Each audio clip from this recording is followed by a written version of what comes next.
What's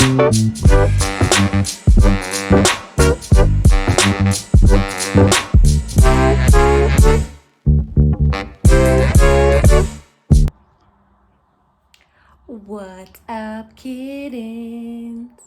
Welcome back to another Operation Unbothered. Okay, take two, because my notes were not making any sense to myself. What's up, kittens? Welcome back to another Operation Unbothered.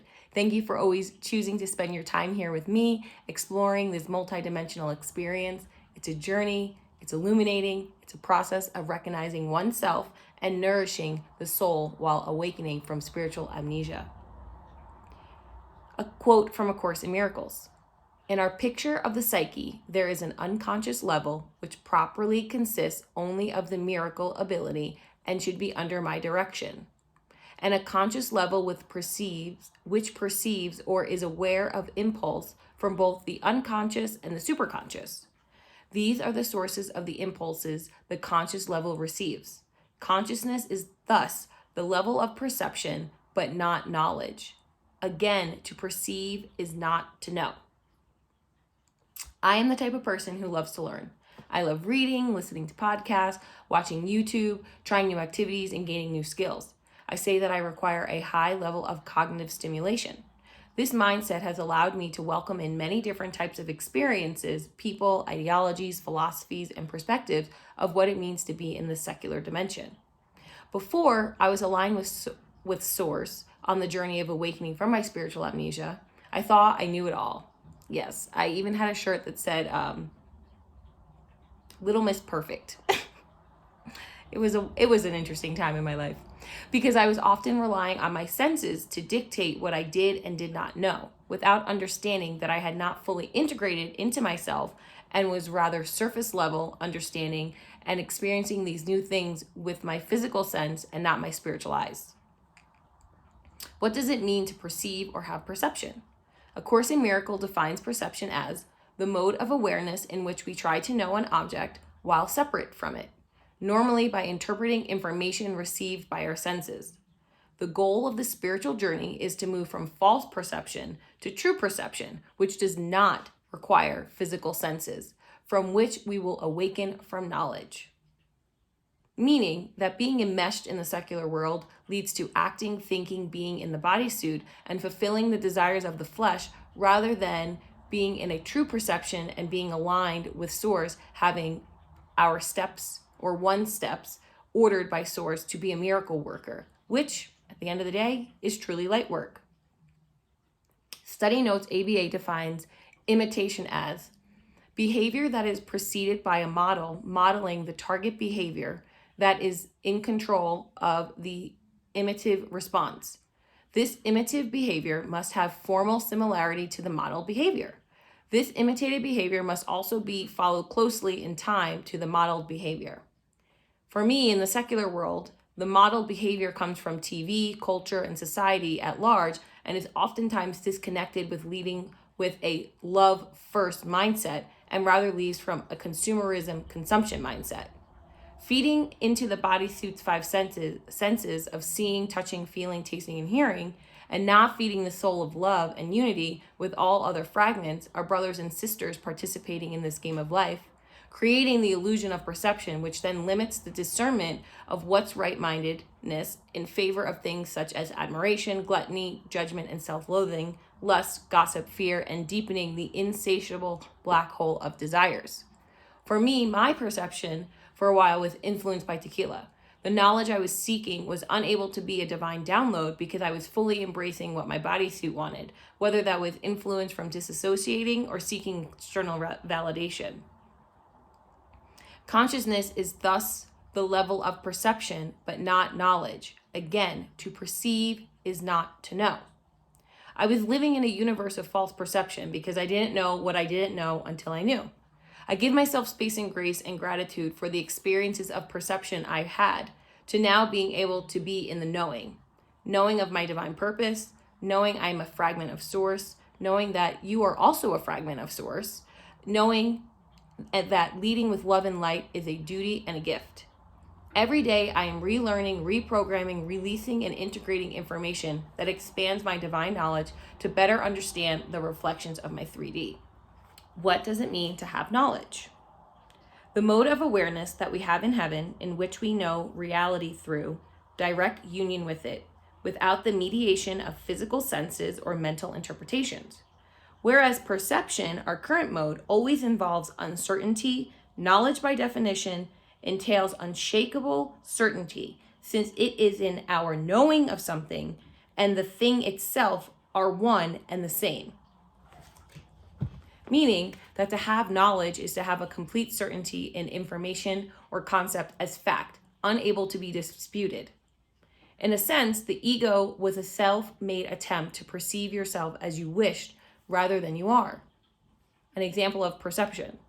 According to worldometer.info, there are currently over 8 billion people on this planet, which to me correlates to there being over 8 billion fragments of source here earthside, either asleep, preparing to be awoken from their spiritual amnesia, awakened and spreading love and light, or ignoring the divine connection to each and every one of the 8 billion fragments of source. Neville Goddard in Awakened Imagination states, not realizing that all he encounters is part of himself, he rebels at the thought that he has chosen the conditions of his life, that they are related by affinity to his own mental activity. Man must firmly come to believe that reality lies within him and not without. A knowing, an internal knowing, rather than an external perception. My perception of lack of accountability in the past firmly put me in the victim mentality. Now I take radical accountability for what my 3D reflects back, my past self's choices, actions, reactions, and feelings, and reorganize my intentions to be in ongoing direct communication with Source, that as I remain unbothered with the 3D reflection, that all I desire will manifest as an external signal that I continue to surrender to the process and allow for what is meant for me to be bestowed upon me.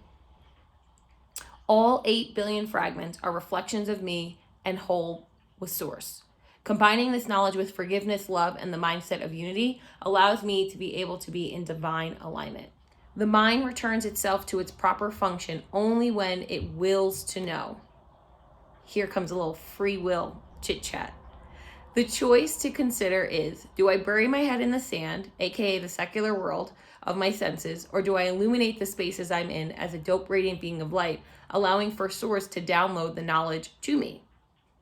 I now choose the light, as I have chosen the secular world before, and that left me disgruntled, judgmental, tequila-filled, a gossip, binge eating, and many other characteristics and behaviors that were numbing my realization to the truth. The game of life, the rules of engagement to come earthside, the conditions of the mind include the separation into parts to be awakened through experiences to learn of the separation from Source, that we came here to recognize ourselves in everyone and to be channels of divine intelligence to flow through, spreading love and light to bring one another back to each of our souls knowing that we are one.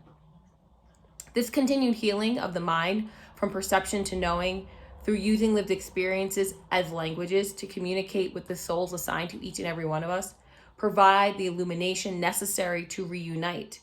Everyone has free will, which allows for the various and expansive secular lived experiences. Lead with love, lead with curiosity, lead with a sense of, I am here for a purpose and finding that purpose. Being a soul, having a human experience was intentional. The soul chose to get off the bench and into the game. 1, choose to be put in the game of life. 2, have lived experiences. 3, awaken from one's spiritual amnesia to remember the purpose of being here. 4, share lived experiences with others and be a light to illuminate the truth. 5, continue to heal oneself and shine even brighter, further, and intentionally. 6, conclude the game of life and reconnect with Source for the next adventure, along with all the other fragments of this earth side. Tonight was a quick one. As I shared yesterday, I have been navigating a lot of my own, real-time navigating a lot of my own spiritual ascension. So as I'm going through as I was going through this today, I was just really grateful to be able to say, like, as I'm going through this, is I'm grateful to be in alignment, to have the knowledge and be less in a perception filled experience. And for me, that really comes down to, well, first off, it's being reflected immensely in my 3D because of the different types of content that's coming to me. And that is, I strongly believe that wherever my mindset is that is what is going to be coming into me. And in teaching, there's a thing called zone of proximal development. And the zone of proximal development is the sweet spot that educators try to support the knowledge acquisition for their students. So, for example, if I have a student who knows what 1 + 1 = 2 is, I'm not going to jump to 1 × 2 = 2. I'm going to say, okay, you know what 1 + 1 is. Let's see if you can do what 1 + 5 is or 1 + 10 is. That zone of proximal development like in the textbooks, it says about 15% harder outside of what the student already knows, to not make it too hard that they want to give up, and not make it too easy that it's also not, again, back to the Goldilocks of that sweet spot of being just right. And for me, a lot of the content that I'm being shown and experiencing and even reading in A Course in Miracles is, I'm there. I'm like at, what does Abraham Hicks call it? Something about like the leading edge of knowing or leading edge of knowledge, something of that sort. And I'm there right now where I am experiencing a lot of things in my 3D, and I'm processing through my spirit with my spiritual eyes that there's just a lot of content, a lot of information, a lot of knowledge that is being brought to me. And in real time, I am trying to figure out how to navigate, how to organize, how to integrate all of this new information, because I'm very grateful to have it. It also is, again, I'm working my way towards the person that I am becoming, of who is in alignment with source, my highest frequency. So right now, I was telling my cousin that I kind of feel like I have a little bit of Bambi legs, where like I know I'm in this new experience of my life, yet because it's new to me, I'm still trying to figure out how to navigate this experience. So today, like while I was going through all this stuff, in my mind, I was feeling that 15% of, I'm here, I'm learning, because I'm still on this journey. I'm very much here figuring this out in real time. There are things that I know, and there's also things that I have perceptions of that I am composting to be able to get the knowledge to know matter-of-factly of, this is what's going on. This is what I need to know. This is how I'm going to integrate it, how I'm going to have this be something that is showing up in my life, in my consideration when I'm experiencing something.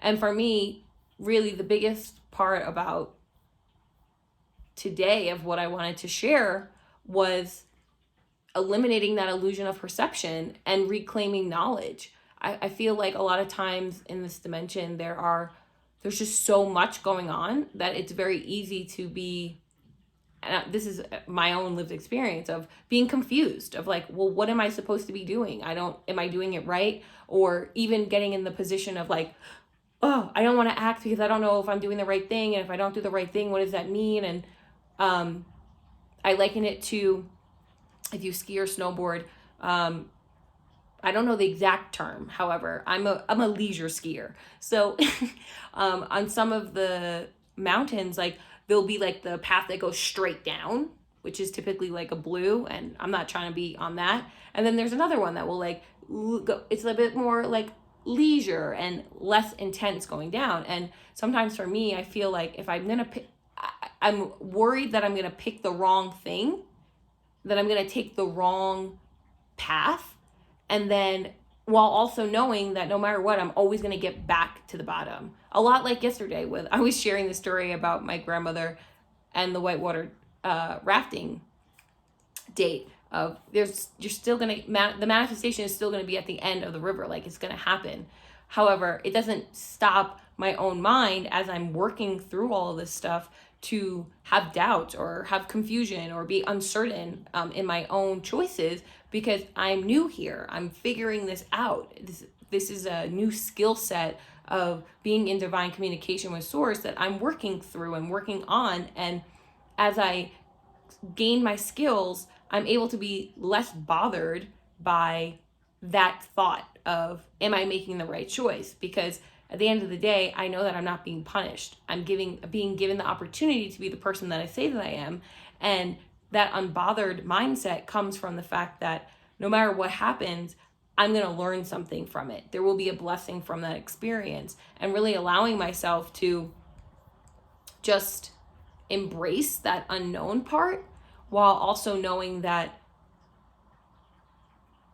I'm still here in 3D, and there's still a lot of things that are happening that get reflected back, that I could be in the position where I'm taking that on, and I am making the conscious choice. And as I'm acquiring these new skills, it does take a bit more conscious effort to say, like, no, I'm not going to have that be a part of my experience. I'm going to remain unbothered by that, and also be curious about, well, why is that popping up? Why am I having this experience? Why is this person coming in? Like, why did I manifest this energy exchange in general? And for me, being unbothered also includes being very curious. So right now I am in a complete curious kitten state of trying to figure out how to integrate all this stuff and all this information that I am experiencing to support me on my continued journey of my spiritual awakening and divine alignment with Source, to continue to be a miracle worker and a light worker here in this dimension. And to also just be even more grounded in the process of, it's okay that I don't have the knowledge for everything, that it will come in time, it will be revealed to me, it will come to me in the moments that I am ready for that, without being completely overwhelmed. And I like to say, shout out to Source for not overwhelming me completely, keeping me within that zone of proximal development, so I'm able to digest what is happening in preparation for whatever the next bit of information, knowledge, experiences, people, whatever it may be that will come towards me. So with that, everyone, I wish you a grand rising, a grand afternoon, a grand evening, wherever you are. Love and light, blessings and abundance, and I look forward to seeing you tomorrow. I'm grateful that I have been able to digest in this way. It's very helpful for me. As I've mentioned before, I do feel like I'm on real world confessionals. And hey, this is where the truth comes out, the sharing comes out. And I think it's important to be able to continue to have these sort of open conversations about, I'm on this path. Doesn't mean I know everything. I'm in grateful anticipation for the information that does get shared with me through Source and through other divine beings who are put on my path to share out more knowledge, while also navigating what it means to be in the secular world. There are a lot of different things that are going on. So with that, I'm going to put a pin in it and see you all tomorrow. Bye. Okay, I'm back really quickly because after I finished recording, I was like, I'm going to make my evening tea. And this is what was bestowed upon me. What belongs to you shall come to you. That's it. Have a great night, everyone.